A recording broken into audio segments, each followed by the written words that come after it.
finally a beautiful day in Minnesota, so I'm gonna take advantage of that. Look at that. Gorgeous. It's been raining the last couple weeks, so been waiting for this.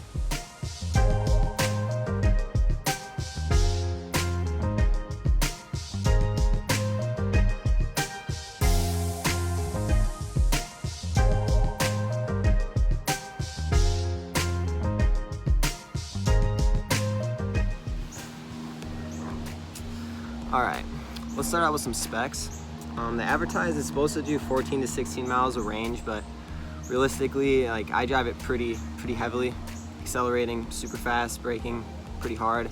I usually get probably 10 to 14, but I'd still say that's a pretty good advertised range. The max load is 265 pounds, so if you're any heavier than that, I would probably look at a different board. It can go up a 30% hill grade, which is pretty believable. I've taken it up really steep hills and it kicks their ass, so no worries there. It's got a flexible fiberglass and bamboo deck. It's super flexy, it's super comfortable.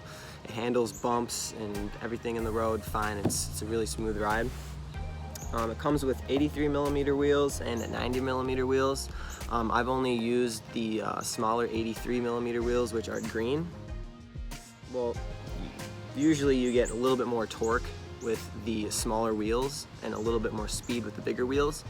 I have had no issues with the green wheels.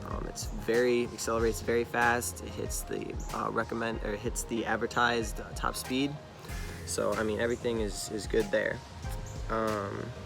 Comes with 2 replaceable belts. Comes with 2 extra ones.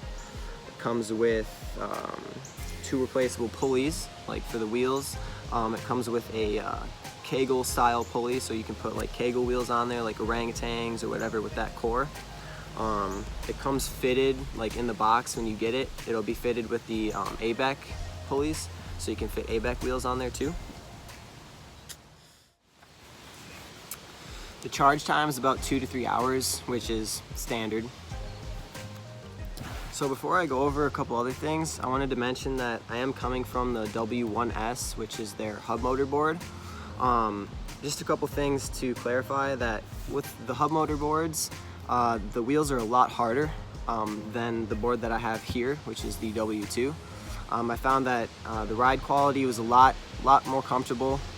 The board's a little bit more flexible, and overall just a better ride. Not to hate on the WS or the W1S, it's more affordable and it does pretty much the same thing with a little bit less range, and the top speed I think is a couple miles an hour slower.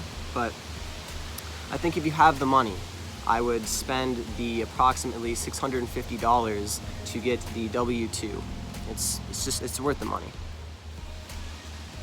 So just a couple things I want to mention.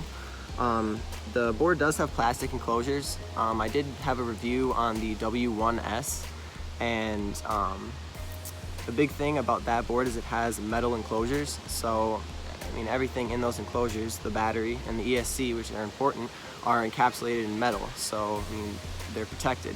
With this board, the W2 that I have now, they're plastic enclosures. A good thing about that is it cuts weight. This board is a lot lighter than the W1S, but at the same time, I would probably think that the plastic is not as durable. I mean, I've scratched it up a little bit, but it's definitely thick plastic, but I would have liked to see it metal and have a little bit heavier of a board just to know that everything's protected. So, carving. The thing carves really good. I tightened the trucks out of the box just a little bit because, I mean, you don't want them to be too loose because you'll get speed wobbles going 26 miles an hour. So, but it definitely does the job. It's super smooth, super flexy. It's a lot more like a boosted board than a W1S. Portability, I wouldn't say it's portable, but it's a couple pounds under 18 pounds, or a couple pounds under 20 pounds. It's 18 point something pounds, which is not light, but not heavy. It does have the handle on the side, which makes it easier to carry, but and then ease of use, super easy. click the button on the board, click the button on the remote, it connects right away, no waiting, and you're off and going. Same to turn it off. So it's very easy to use, and if it's your first one, you'll catch a hang of it really, really quick.